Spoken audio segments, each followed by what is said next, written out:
there is a name carved into the eastern gate of Vale that no hatchling is taught to pronounce. Not because it is forbidden, not because it is cursed, because the elders who remember the carving cannot speak the name aloud without their voices breaking, and a dragon whose voice breaks in front of the young is a dragon who has lost the right to teach for the rest of the day. So the name sits there, 6 letters in the old human script, cut deep into the black stone above the arch where the gate once stood. Travelers ask about it. The young ask about it. The answer is always the same. That name belongs to a story, and the story is told only once a year, on the night the moons align over the broken towers, by whoever among the loremasters is willing to weep in public. This year, that loremaster is me. My name is Vaith. I am 407 years old. I have taught in the rebuilt halls of Vale for 2.5 centuries. I have written 19 books on the history of the HFY War, and not one of them tells the story I am about to tell you tonight, because some stories belong to the spoken word and lose their shape the moment they touch a page. Gather closer, the fire is warm, the night is long. This is the story of the name on the gate. This is the story of the human soldier who walked into the ruins of our world when he had no reason to be there, found 3 hatchlings who should have been dead, and made a choice that no dragon in the entire history of our species would have made. Listen. To understand what was buried in the ruins of Vale, you must first understand what Vale had been. For 900 years, this city was the heart of the dragon sovereignty. Towers of black volcanic glass rose from the cliffs in spirals that mimicked the curve of a hatchling's tail. The Great Library held 70,000 scrolls in 11 languages, including languages that no longer existed, because the species that spoke them had gone extinct in peace, not war. The spawning hollows beneath the central plaza were warm even in winter, kept at hatching temperature by geothermal vents that ran deep into the bones of the mountain. Every dragon born in the sovereignty was born here. Every dragon who died of old age came home here to be buried in the cliff tombs that faced the rising sun. It was beautiful. I am not romanticizing because I am old. It was beautiful in a way that the rebuilt city, for all our efforts, has never quite recaptured. And then it was not. The HFY War lasted 6 years. By its end, every tower in Vale had been melted to slag or shattered to gravel. The Great Library burned for 11 days. The spawning hollows were cracked open from above by weapons that no dragon had ever designed and no dragon had ever wanted to exist. The geothermal vents ran cold for the first time in recorded history. 40,000 of us died in this city alone. Half of them were children. The numbers across the continent were worse. Some clans were rendered extinct in a single afternoon. The sky singers of the northern peaks, who had taught us our oldest songs, were gone before the war was a year old. The Deepwing clan of the southern marshes lasted 18 months. By the final year, 3 out of every 5 spawning grounds in the known world had been emptied. In the middle of this collapse, humanity arrived. You must understand how we saw them then. To us, in those years, humans were a distant rumor, a young species, a short-lived one. They had built their machines and crossed the dark between worlds, and now they stood on our soil in their gray armor with their small weapons and their smaller voices, and they said they had come to broker peace. We did not believe them. We did not hate them. We simply did not have room in our grief to consider them. That was the world Sergeant Daniel Brenner walked into. A dying city, a people who could not see him, a war that was already lost. He did not know any of this when he arrived. He was 34 years old. He was a field medic. He had been on our world for 11 days. The HFY War did not begin with humans. I say this carefully, because some of you have been taught versions of this story in which humanity was the cause of our suffering, and I will not let you carry that lie out of this circle. The war began with us. 300 years ago, the dragon clan split over a question of theology so narrow that I will not insult you by explaining it. What matters is that one faction, the faction that called itself the Pure Flame, decided that the schism could be ended only by force. They wanted enforcers. They wanted soldiers who would not hesitate to kill other dragons in the name of doctrine. No dragon would do this work, so the Pure Flame went outside our species and built something new. They called them the Hollow Men. They were not human. They were a mixed-species militia drawn from the smaller peoples of our world, the goblins and the hill clans and the river folk and the ash-skinned mountaineers who had lived in our shadow for centuries and were finally being offered weapons. The Pure Flame gave them dragon-killing armor and dragon-killing rifles, and they trained them in the one art that no dragon had ever bothered to study: how to kill a creature that was bigger than you, faster than you, and could breathe fire. For 30 years the Hollow Men served the Pure Flame and killed only the dragons they were told to kill. Then, in a year that historians still cannot pinpoint exactly, something changed inside them. They began to kill the dragons they were not told to kill. Then they began to kill the Pure Flame leaders who had created them. Then they began to kill every dragon they could find, holy or heretic, adult or hatchling, soldier or scholar, because once you have taught a people how to kill gods, you cannot then tell them which gods are off the menu. This is the war that consumed us. It was not a war between species. It was a war between us and what we had made. Humanity arrived in the 4th year, sent by their nascent interstellar council to mediate a conflict they did not understand. They were peacekeepers. They were not equipped for the war they walked into. By the time they realized what was happening, half their initial force had been killed by the Hollow Men, who treated all outsiders as targets. The human command made a decision in the 5th year that I still find astonishing. They did not withdraw. They stayed. They scattered their remaining units across the continent in small evacuation teams, trying to get the surviving dragon civilians out before the Hollow Men reached them. Sergeant Daniel Brenner was assigned to one of those teams. His unit's job was to walk into ruins like Oren Vale and find anyone still alive. He was good at it. His commanding officer's after-action report, which I have read in the Human Archives, described him as preternaturally calm in conditions that broke other soldiers, and stubborn to the point of insubordination when ordered to abandon a search. That last quality, the human commander wrote, would either get him killed or get him commended. The commander did not yet know which. He walked into Orenvale alone. I want you to understand what this means. A human soldier in dragon-killing territory, separated from his unit, carrying a medic's pack and a rifle he had not fired in 3 days because he was running low on ammunition. The city was burning in 7 places. The sky above the city was the color of old iron. The Hollow Men patrols moved through the rubble in groups of 4 and 5, hunting for the last of us. Brenner was 34. He had a wife named Alina in a city called Pittsburgh on a world he would not see again. He had a daughter who was 8 years old when he shipped out, and would be 9 by the time anyone in his family learned what had happened to him. He had not slept more than 2 hours at a stretch in the 11 days since the evacuation orders had gone sideways and his squad had been scattered. He was looking for survivors. He had been told there might still be civilians in the central plaza.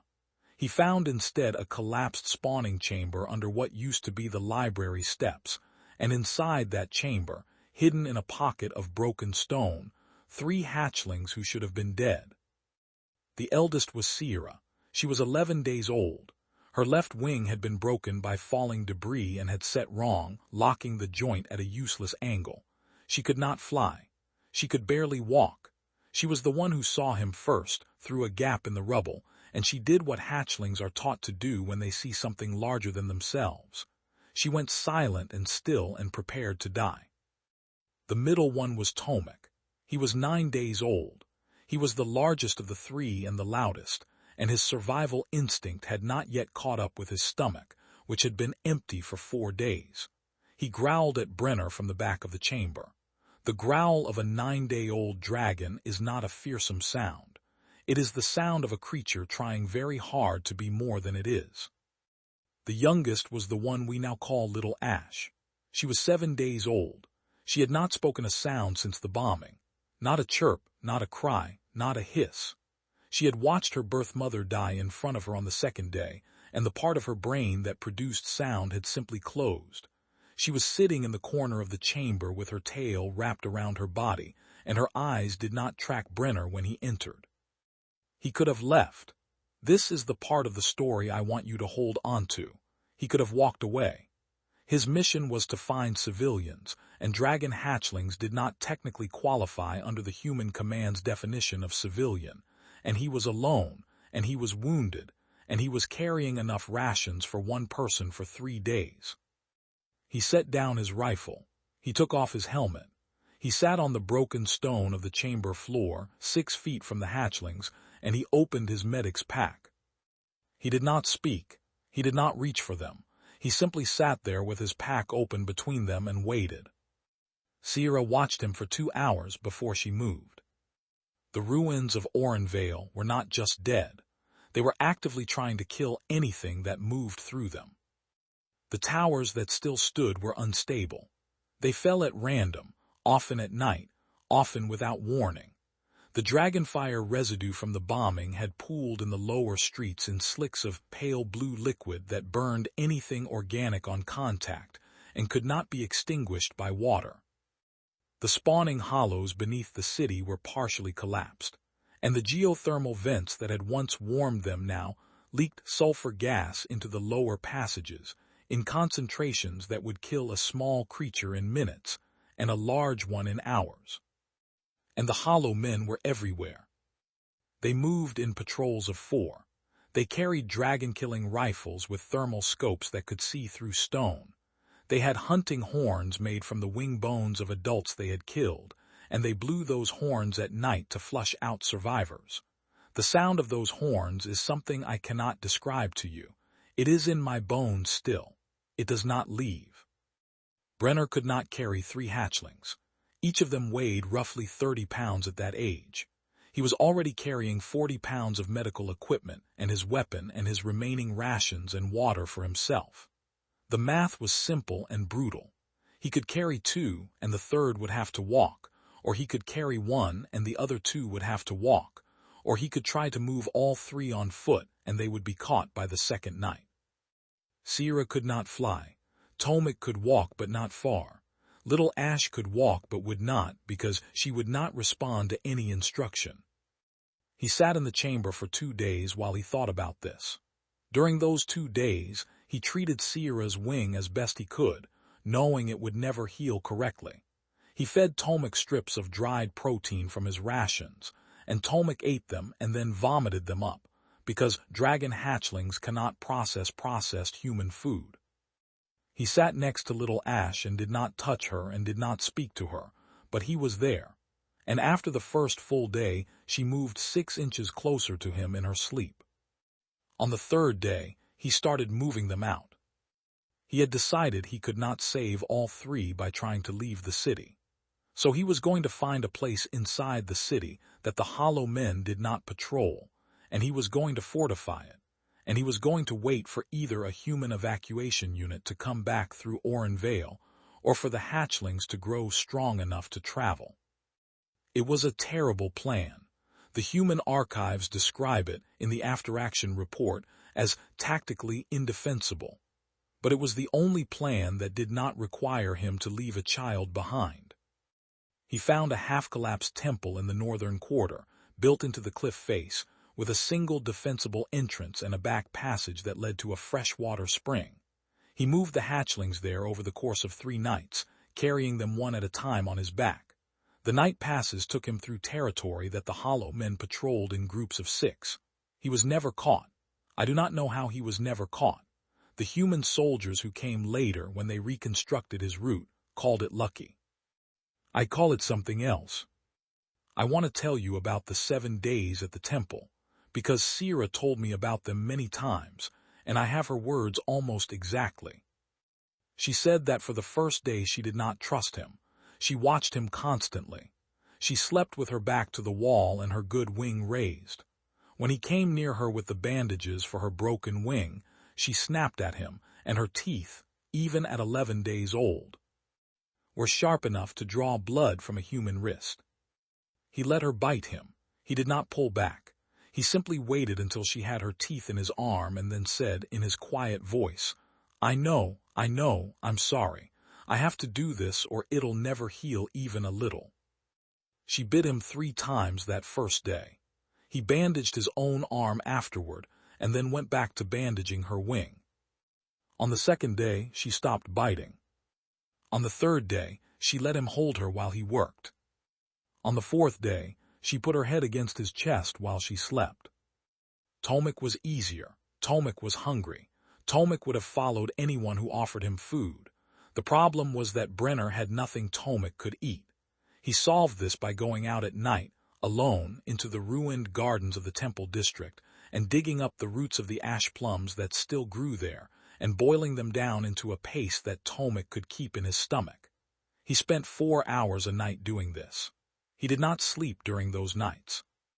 He slept during the days in shifts while Sierra watched the entrance. She was 11 days old, and she watched the entrance for him. Little Ash was the hardest. She would not eat. She would not drink. She would not speak.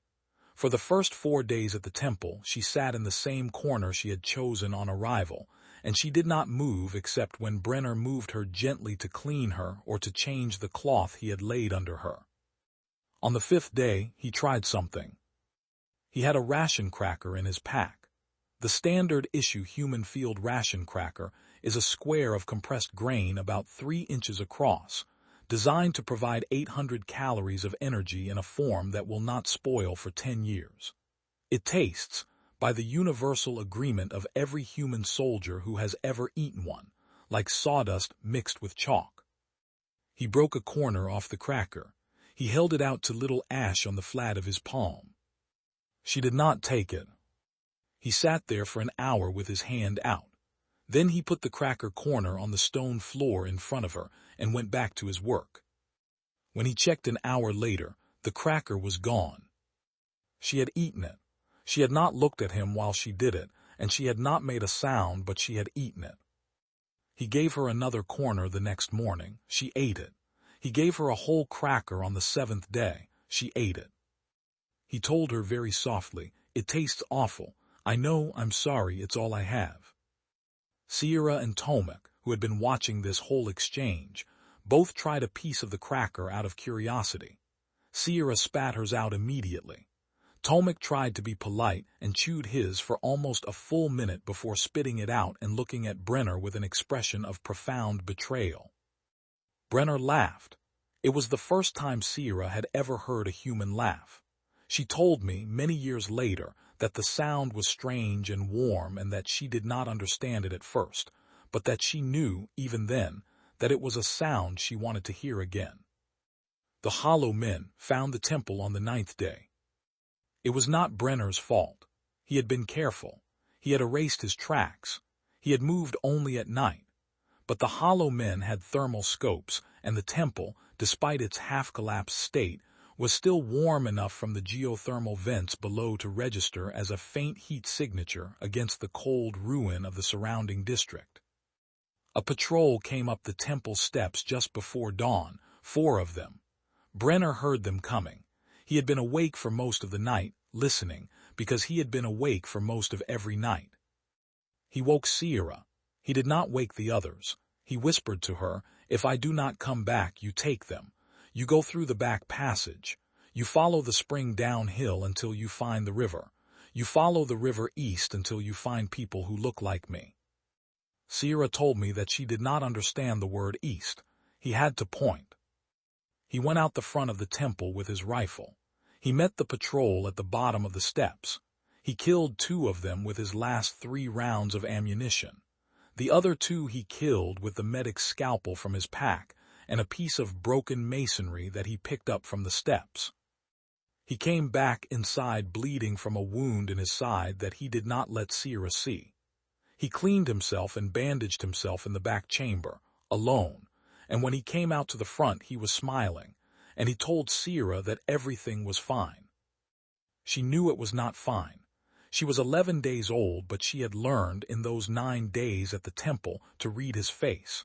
The smile did not reach his eyes. That night he gave little Ash 2 crackers instead of 1. She ate them both. She did not look at him. He sat against the wall and he watched the 3 of them sleep for a long time, and Sierra, who was only pretending to sleep, watched him back. The hollow men came in greater numbers after that. They knew there was something in the temple now. They did not know what. They sent patrols of 6, then patrols of 8.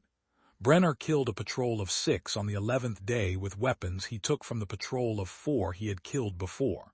He killed a patrol of 8 on the 13th day by collapsing a section of the temple sealing onto them while they were inside, which he had spent 2 nights preparing. He was getting tired. Sierra could see it. He had stopped eating his own rations and was giving them all to Tomek, who was growing now and needed more food than the ashplum paste could provide.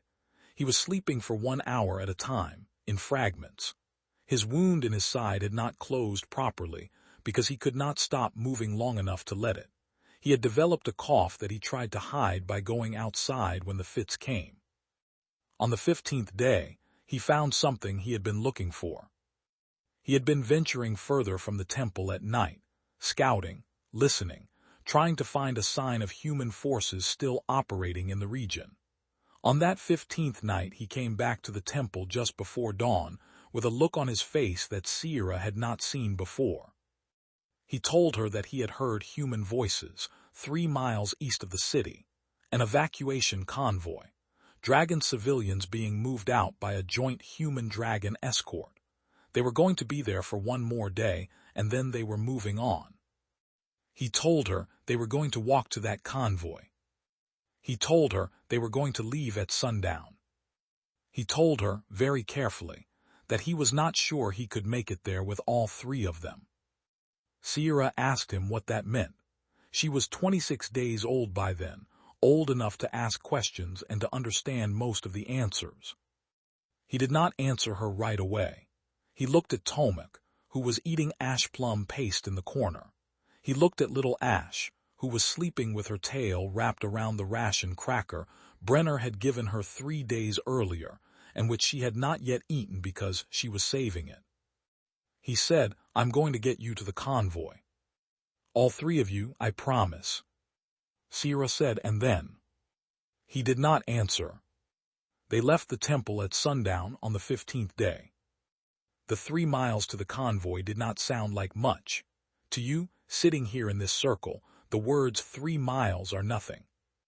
But 3 miles through the ruins of Orenvale at night, with 3 hatchlings who could not fly and could not run, with hollow men patrols in every street, with a soldier whose wound had reopened that morning, and who was running a fever of 103 degrees, with no ammunition left in his rifle, and only the scalpel and a stolen hollow man blade for weapons.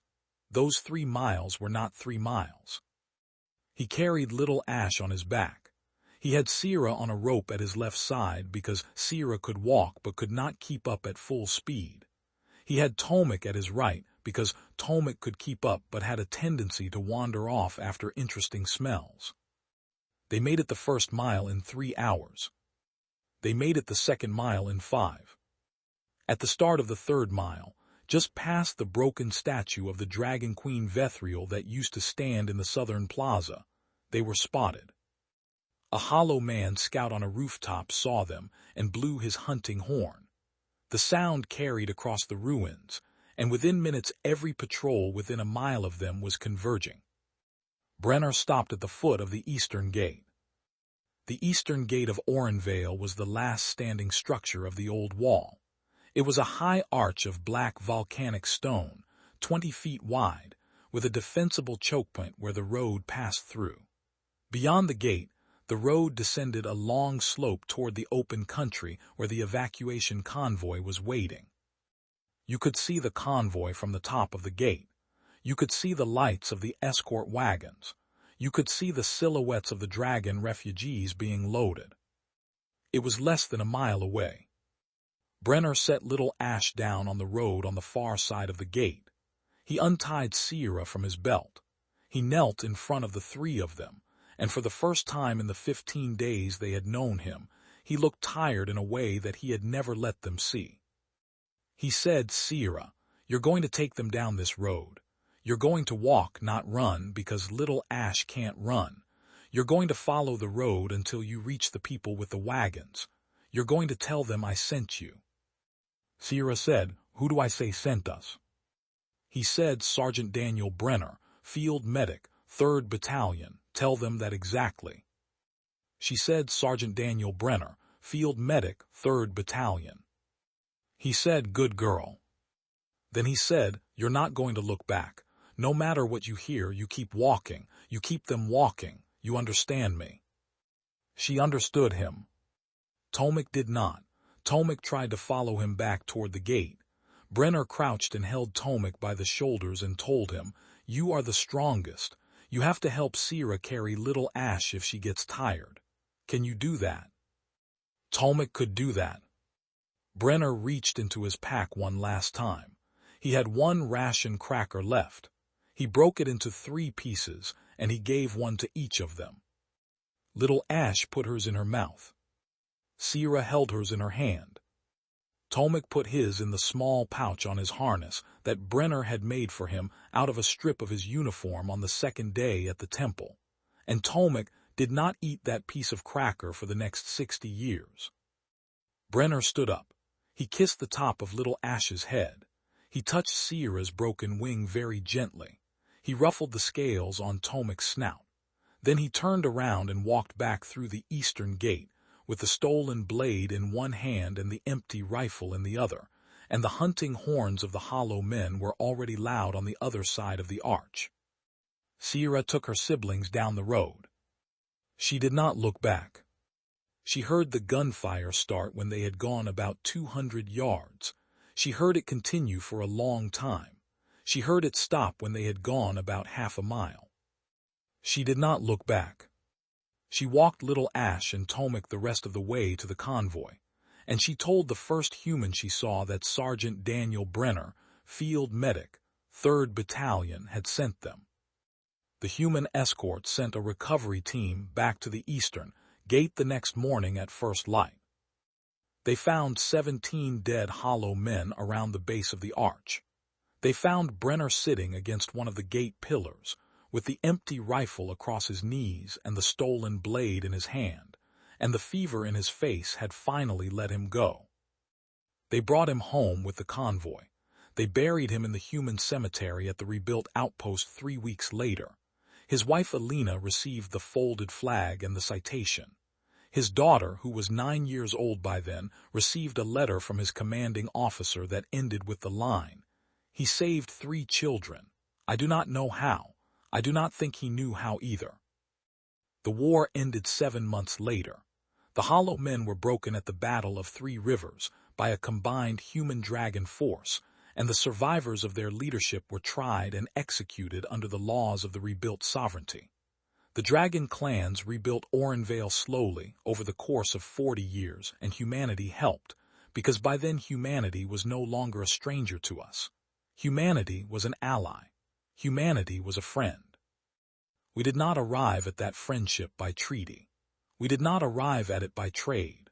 We arrived at it because 3 hatchlings walked into a refugee convoy one morning at the end of the world and told a story that spread through every dragon clan still standing within the year. 22 years after the war ended, the 3 of us went back to the eastern gate. We were grown by then. Sierra was a war-scarred adult with a wing that had never healed correctly and a limp that she carried for the rest of her life. Tomek was the largest dragon of his generation and had become a diplomat. Little Ash had learned to speak again, slowly, over many years, and her voice when she finally used it was deeper and stronger than anyone had expected, and the first word she ever said as an adult was his name. We carved the name ourselves. We did not ask permission. We did not announce it. We flew to Orenvale in the early morning, and Tomek used the heat of his breath to soften the stone, and Sierra used her good claw to cut the letters, and little Ash watched and did not speak. 6 letters, cut deep into the black stone of the eastern gate, above the arch where the gate had once stood. Brenner. That is the name no dragon child is taught to pronounce. Not because it is forbidden, not because it is cursed, because the elders who remember the carving cannot speak the name aloud without their voices breaking. I am one of those elders. I have been telling you this story for 4 hours, and the fire is low, and you are looking at me with the eyes of young dragons who have understood something for the first time. So let me show you the last thing. This scar along my left wing, the one you have asked me about for years, the one I have never explained, was made by a piece of falling masonry in a collapsed spawning chamber in the ruins of Oren Vale, 407 years ago. I am Sierra. I was the eldest. I was 11 days old when he found us. I am the one he gave the rope to. I am the one he told not to look back. I kept the piece of ration cracker he gave me on the road that night. I have it still. It is sealed in amber in a small wooden box in the alcove behind my reading chair. I have not opened the box in 60 years, but I know exactly where it is. I will tell you what it tastes like because I tasted it once before I sealed it away. It tastes like sawdust and chalk. It tastes like nothing a dragon should ever eat. It tastes like the worst food in the known universe. It is the most precious thing I own. The measure of a people is not what they build. It is not what they conquer. It is not what they leave behind in stone or in song or in the long histories that the lore masters write down to be argued over by scholars who were not there. The measure of a people is what they refuse to abandon. A human soldier walked into the ruins of our world when he had no reason to be there. He found 3 hatchlings who should have been dead. He could have left. He did not leave. That is the whole story. That is the only story. Everything else is just the long way of saying it. The fire is low. The night is ending. Go home. Sleep. Tomorrow, when you pass under the eastern gate, look up at the name. You do not have to say it aloud. He knows.